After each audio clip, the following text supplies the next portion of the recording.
চলুন আজকে আপনাদেরকে একটা মজাদার রেসিপি বানিয়ে দেখাচ্ছি। এটা হলো ক্যাপসিকামের রেসিপি। তো দেখুন কিভাবে বানাই।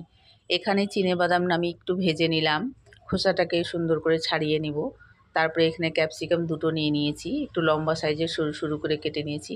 পেঁয়াজটা দুটো আছে মাঝারি সাইজের, একটু মোটা মোটা সাইজের কেটে নেব। দুটো খুব সুন্দর করে মিক্সড করে দিলাম। এখানে চিনেবাদামটা ভেজে রেখেছিলাম, সেটা গুঁড়ো করে নিয়েছি। তো গুঁড়োটা বেশি সরু করব না, একটু মোটা মোটাই থাকবে, ওটাও দিয়ে দিলাম। আর এখানে স্বাদ মতো লবণ হলুদ দিয়ে দেবো, আর লঙ্কার গুঁড়ো দিয়ে দেবো।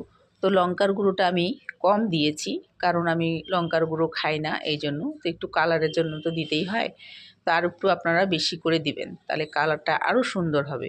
তো এখানে 1 চামচ জিরের গুঁড়ো, 1 চামচ ধনে গুঁড়ো দিয়ে দিলাম, দিয়ে খুব ভালো করে মেখে রেখে দেবো। তো এর মধ্যে চাট মশলা দিতে হতো, তো আমি ভুলে গেছিলাম, তো পরে দিয়েছি, সেটাও আপনাদেরকে দেখিয়ে দেব।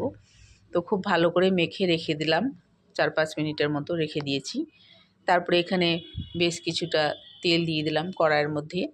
তেলটা দিয়ে সর্ষের তেল দিয়েছি। এখানে 5-6টা কলি রসুন দিয়ে দিব, একটু কুচি কুচি করে কেটে দেব, সরু সরু করে কেটে দেব। আর দিলাম জিরে ফোড়ন দিয়েছি।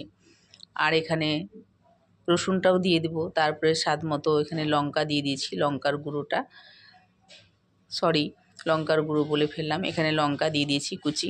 আমি একটাই দিয়েছি, যেহেতু লঙ্কাটা খুবই ঝাল আছে তার জন্য। তো আপনারা নিজেদের মতন টেস্ট অনুযায়ী ঝালটা দেবেন। তো যাই হোক, এটা দিয়ে দিয়েছি, দিয়ে একটু সামান্য ভাজা ভাজা করে নিব। তারপরে এখানে আমি সামান্য একটু তেলও দিয়ে দিলাম, একটু মনে হচ্ছিলো কম হচ্ছিলো, তার জন্য একটু তেল দিয়ে দিলাম। আর একটু তেল হলে ভালো হয়, কিন্তু আমি তেলও বেশি খাই না, এই জন্য আমি অল্প তেলেই রান্না করি, আপনারা সকলেই জানেন। তারপরে এখানে ক্যাপসিকামটা দিয়ে দিলাম, দিয়ে খুব সুন্দর করে নাড়াচাড়া করব অল্প আঁচে, আর ঢেকে দিব। ঢেকেই রান্না করব এই রান্নাটা। তারপরে যাই হোক, এটা যখন নরম হয়ে আসবে, একটু ভাজা ভাজা হয়ে আসবে, এর মধ্যে আমি একটু চাট মশলাও দিয়ে দিলাম। বলেছিলাম চাট মশলাটা দিতে ভুলে গেছি, তো এখন দিয়ে দিলাম। তো চাট মশলাটা অবশ্যই দিবেন। আর যদি চাট মশলা না থাকে, তো আপনারা লেবু দিয়ে দিবেন, এটা টেস্টটা খুব ভালো হয়। তো ঢাকিয়ে রান্না করবো। যেহেতু দেখছেন একটু নরম হয়ে এসছে, এখানে দই দিয়ে দেবো, ফ্যাটানো দই।